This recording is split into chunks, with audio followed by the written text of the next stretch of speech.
आप शादी में किसी को कद्दू खिलाकर देख लीजिए, बाराती अपने आप घट जाएंगे। लेकिन वो भीख मांगने लोग, लुटेरे लोग पहले ही शर्त लगा देते हैं, इतनी बारात आ रही है, 250-300 आदमी की, मेहमानदारी अच्छी होनी चाहिए। ये भीख मांगने का सबसे स्टैंडर्ड तरीका है, लड़की वाले पर बोझ बनने का सबसे बेहतरीन तरीका है। मेहमानदारी अच्छी होनी चाहिए, मतलब आप इसका समझ लीजिए, बड़े बड़े का मत खिलाइएगा, देसी और मटन से नीचे बात नहीं होगी। गरीब लड़कियों के माँ बाप पर बोझ डाला जाता है। आप कभी लौकी खिला के देख लीजिए, कद्दू खिला के देख लीजिए, चने की दाल खिला के देख लीजिए, सत्तू खिला के देख लीजिए, बाराती अपने आप कम हो जाएगा, इज्जत नहीं होगी। जैसी उसने नाम चढ़ाई लड़के ने, ये भी कोई खाने वाली चीज है, कैसे कहा? क्या देता है उमर फारूक का बेटा कि उमर फारूक का हाथ तलवार की मियान पे नाच रहा है, तलवार की मियान पर। अभी तलवार निकली नहीं है, लेकिन हजरत उमर फारूक का हाथ तलवार की मियान उसके दस्ते के ऊपर है। ऐसे बेटे ने देखा कि मेरे बाप को तलवार निकालने पर आमादा हो गए, कहा नहीं नहीं अब्बू मैं खा रहा हूं, और खाना खाने गए। और जब खाना खा चुका तो क्या कहा? बेटे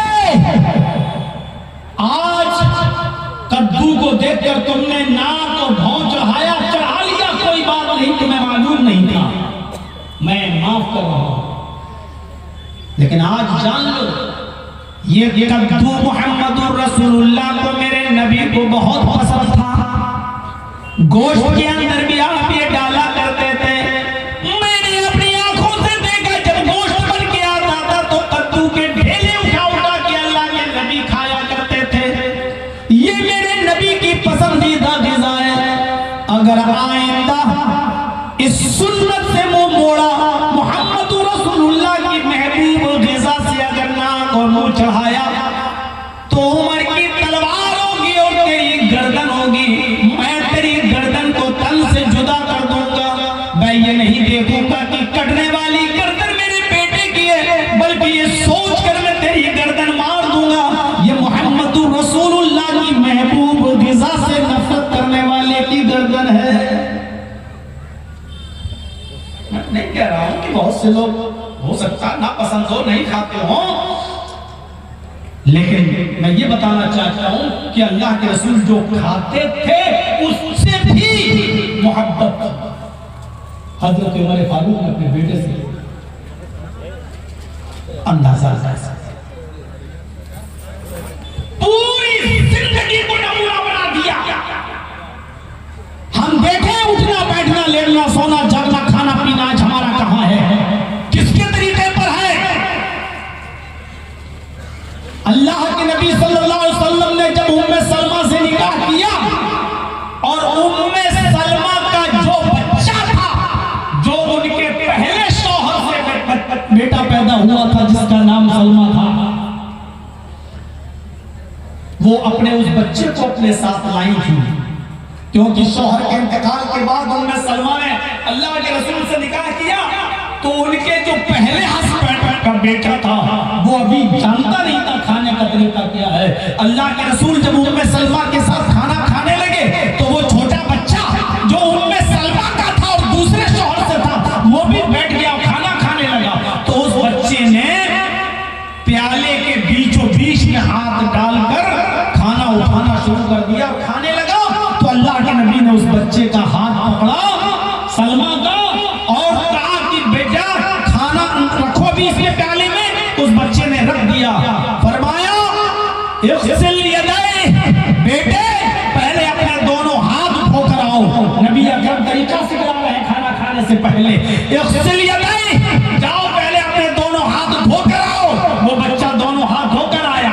आपने कहा दो जानू होकर बैठ जाओ, वो बच्चा उखड़ू बैठ गया, दो जानू बैठ गया। अल्लाह के नबी ने फरमाया सब बिल्लाह, बेटा अब अल्लाह का नाम लो, यानी बिस्मिल्लाह कहो। उस बच्चे ने कहा बिस्मिल्लाह। अल्लाह के नबी ने कहा दाहिने हाथ से खाओ और अपनी तरफ से खाओ, यानी जो तुम्हारी साइड है वहां से खाओ। ये तरबियत थी अपनी औलाद को, अपने बच्चे को। आज हम नबी के तरीके पर चलकर ढूंढें और तलाश करें कि हम अपनी औलाद को क्या तरबियत दे रहे हैं, कौन सी तरबियत दी आज। कभी इंस्टाग्राम चेक करके देखा आपने? हमारी बेटियां टिकटॉक पर डांस करती हुई नजर आती हैं, इंस्टाग्राम पर अपने दुपट्टे ओढ़नियों को उतारकर आज नाचती हुई नजर आती है। और बाप अपनी बेटी को इंस्टाग्राम पर नाचता हुआ देखकर खुश होता है कि मेरी बेटी अच्छा पैसा कमा रही है यूट्यूब से। खुश होता है आज का बाप। कौन सा तरीका आज हमने अपनाया है, जबकि रसूलुल्लाह सल्लल्लाहु अलैहि वसल्लम की जिंदगी की हर चीज हमारे लिए नमूना है।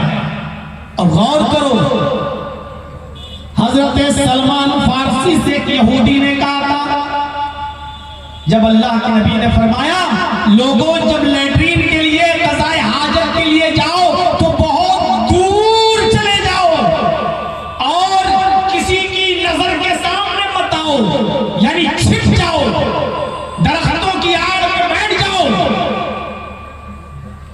अल्लाहुम्मा इन्नी अऊज़ु बिका मिनल खुबुसी वल खबाइस, ये दुआ पढ़ो और बाएं पैर पर जोर देकर बैठो। ये हाथ अपनी थोड़ी के नीचे रख लो और बाएं पैर पर जोर देकर बैठो। फरमाया कि फिर कम से कम अगर पानी न मिले तो इस्तिंजा करने के लिए 3 ताक ढेलों का इस्तेमाल करो, कम से कम 3 ढेले। इस्तिंजा करें पेशाब तब भी, बहुत से लोग एक ढेला लेकर जाते हैं इस्तिंजा कर लेते हैं, कोसते पाक नहीं। इस्तिंजा भी पेशाब से भी अगर आपको पाक होना है और आपको पानी नहीं मिलता है तो आपको 3 पत्थर चाहिए, 3 ढेले चाहिए। उसके लिए भी कम से कम 3 से ज्यादा हो 5-7 चलेगा, लेकिन 3 से कम में नहीं। तो मेरे भाइयों, कहा आपने कि ताक ढेले इस्तेमाल करें, इतना सुन्नत है, यहूदी मजाक उड़ाने लगे और हजरत सलमान फारसी को देखकर कहने लगे क्या है सलमान, क्या तेरे नबी की कौम इतनी जाहिल है, इतनी अनपढ़ है, इतनी गवार है कि तुम्हारे नबी की कौम को इतना भी नहीं मालूम कि पेशाब कैसे करना चाहिए, लैट्रीन कैसे करना चाहिए। तुम्हारा नबी तो पेशाब करने का तरीका भी बताता है, लैट्रीन करने का तरीका भी बताता है। तब हजरत सलमान फारसी ने जो जवाब दिया, मेरे भाई बड़ा प्यारा जवाब था। फरमाया हाँ यहूदियों, तुम क्या अपनी अम्मा के पेट से सीख कर आए हो? अरे तुम्हें तो लैट्रीन करने का तरीका तुम्हारे माँ बाप ने सिखाया है, तुम तो जानते भी नहीं थे। जैसे जैसे बड़े होते गए तुम्हारे माँ बाप तुम्हें सिखाते गए।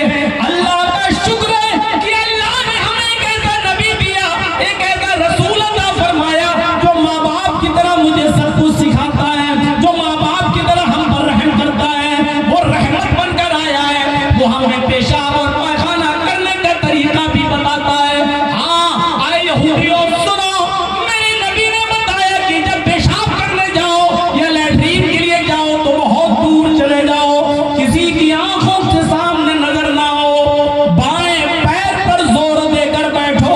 अल्लाहुम्मा इन्नी अऊज़ु बिका मिनल खुबुसी वल खबाइस पढ़ लो और मिट्टी के ताक ढेले इस्तेमाल करो।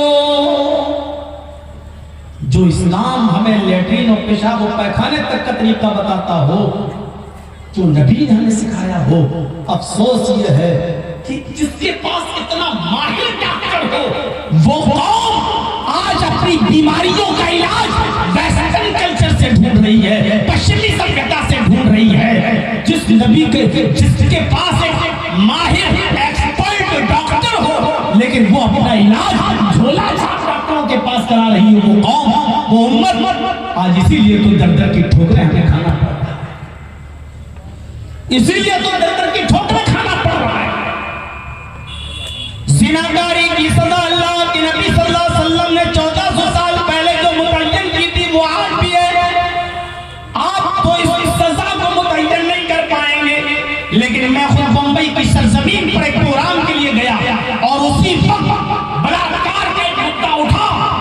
और मैंने वहां के टीवी चैनलों पर देखा कि मनसे का राष्ट्रीय अध्यक्ष राज ठाकरे चीख चीख कर मीडिया वालों को बोल रहा था कि रेपिस्ट की और बलात्कारियों की एक ही सजा होनी चाहिए जो इस्लाम ने मुतय्यन की है।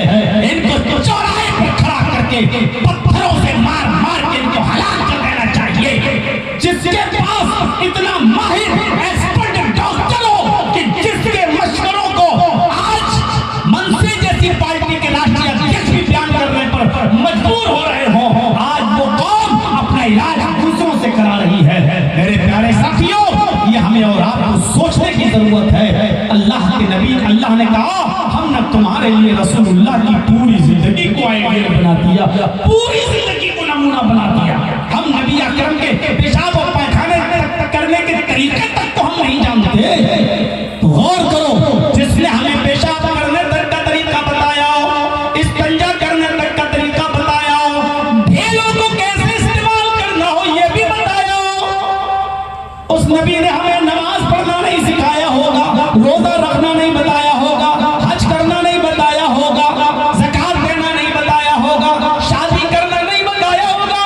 सारी चीजें शरीयत में मौजूद हैं, लेकिन आज हम उन तमाम चीजों से दूर होते चले जा रहे हैं। सारी चीजें नमूना, उठना बैठना लेटना सोना जागना खाना पीना, कयामत के दिन अल्लाह ये पूछेगा ही नहीं तुमने जोहर में 10 पढ़ी थी कि 12 रकात पढ़ी थी। अल्लाह ये नहीं पूछेगा तुमने तरावी 8 पढ़ी थी कि 20 पढ़ी थी। अल्लाह ये नहीं पूछेगा। कयामत के दिन जो सवाल होगा सबसे पहले नमाज के ताल्लुक से, अव्वलु मा युहासबु बिही यौमल क़यामति अस्सलाह, कयामत के दिन हुकूकुल्लाह में सबसे पहले अगर किसी चीज का सवाल होगा तो वो होगा नमाज के ताल्लुक से। जब अल्लाह नमाज के बारे में पूछेगा तो सिर्फ इतना पूछेगा, मैंने तो तुम्हें एक आइडियल दिया था, मैंने तो तुम्हें एक नमूना दिया था, मैंने तो तुम्हें एक मॉडल दिया था, तुमने नमाज उस आइडियल के मुताबिक पढ़ी या नहीं पढ़ी, यानी तुमने नमाज जनाब मोहम्मद रसूलुल्लाह के तरीके के मुताबिक अदा की या नहीं की, ये पूछेगा बस। आइडियल किसी कंपनी का कोई चश्मा आपको पसंद आ जाए तो आप उस कंपनी में जाएंगे और कहेंगे ऐसे 100 चश्मे बना दो, कहेगा ठीक है एक हफ्ते में ले जाओ, और उसमें आपके आइडियल और नमूने के मुताबिक अगर चश्मे नहीं बनाए तो आप नहीं लेंगे। वो कहेगा साहब लगाना ही तो है आपको, आप कहेंगे नहीं, मैंने जो नमूना दिया था, जो आइडियल दिया था, मुझे वैसे 100 चश्मे चाहिए, आपने नहीं बनाए, रख लो इसको, हटाओ, नहीं चाहिए मुझे।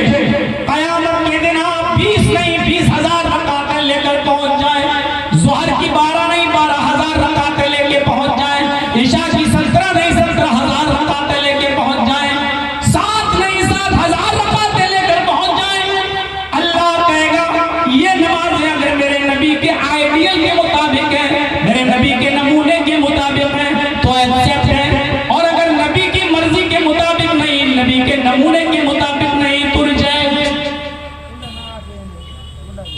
शादी और ब्याह देखो, क्या ये बारातों का सिलसिला था? क्या ये सिलसिला था? क्या ये मेहंदी मल्ला, लड़के भी मेहंदी लगाना, हल्दी मलवाना, फूलों का हार सेहरे की शक्ल में डालकर बारात जाना, बारात से पहले आतिशबाजी और बंदूक चलाना, क्या ये सारी चीजें मौजूद थी?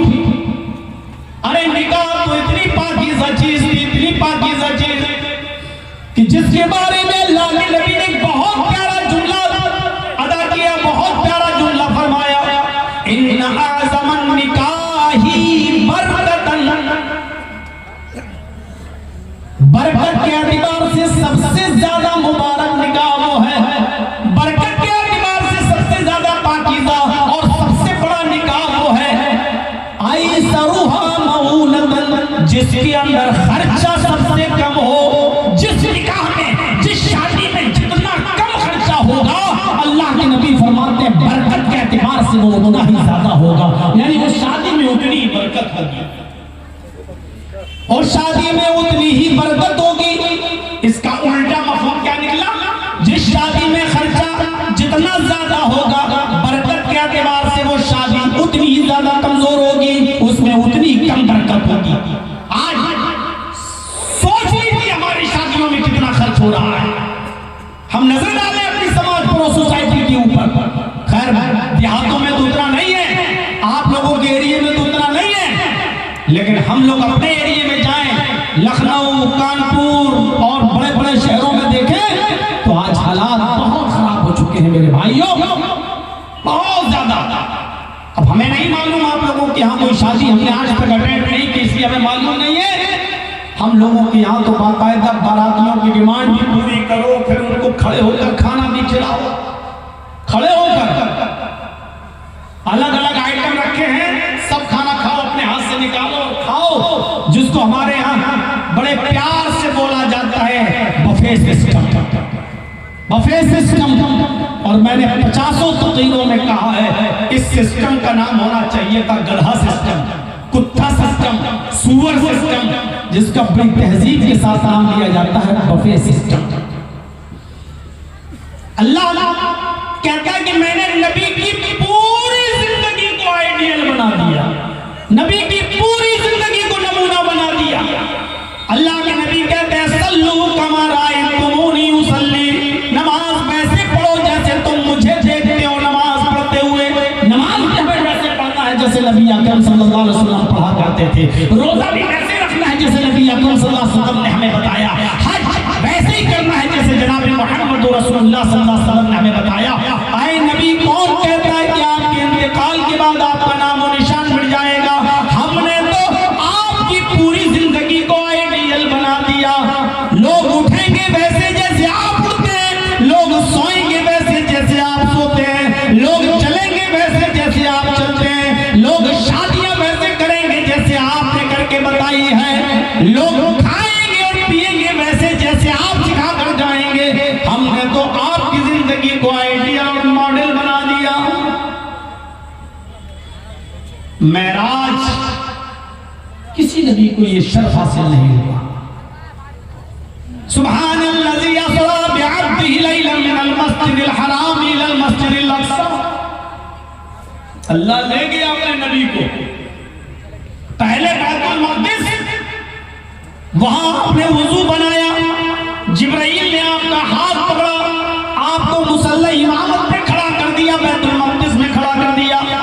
सारे नबी जितने भी आए थे मोहम्मद रसूलुल्लाह से पहले, अल्लाह ने सबको, सारे नबियों को बैतुल मुक़द्दस में पहुंचा दिया। अल्लाह हर चीज पर कादिर है। अल्लाह ने सारे नबियों को बैतुल मक़द्दस में पहुंचा दिया। अल्लाह के नबी फरमाते हैं जिब्रील मुझे कहां ले जा रहे हो? जिब्रील ने कहा इमामत के मुसल्ले पर। फरमाया ये मेरे पीछे कौन लोग हैं? जिब्रील ने कहा ये सारे पैगंबर हैं जो अब तक दुनिया में आए थे। फरमाया मुझे क्या करना है? जिब्रील ने कहा आपको नमाज पढ़ाना है। इनको क्या करना है? जिब्रील ने फरमाया इन सारे पैगंबरों को आपके पीछे नमाज अदा करना है।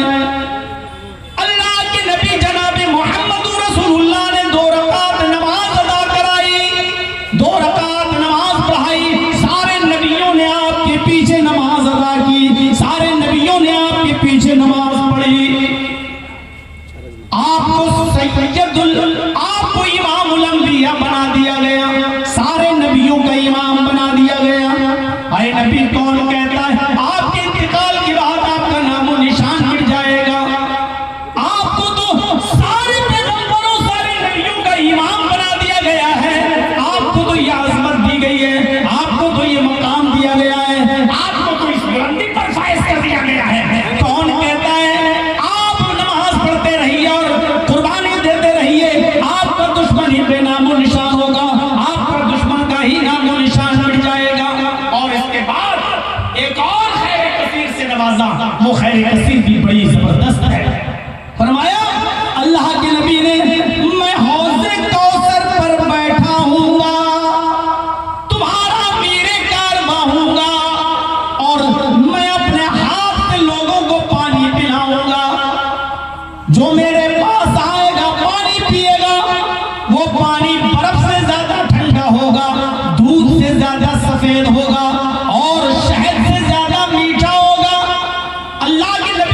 फरमाते हैं कि वो पानी बर्फ से ज्यादा ठंडा, दूध से ज्यादा सफेद, और बर्फ से ज्यादा ठंडा, दूध से ज्यादा सफेद, शहद से ज्यादा मीठा होगा।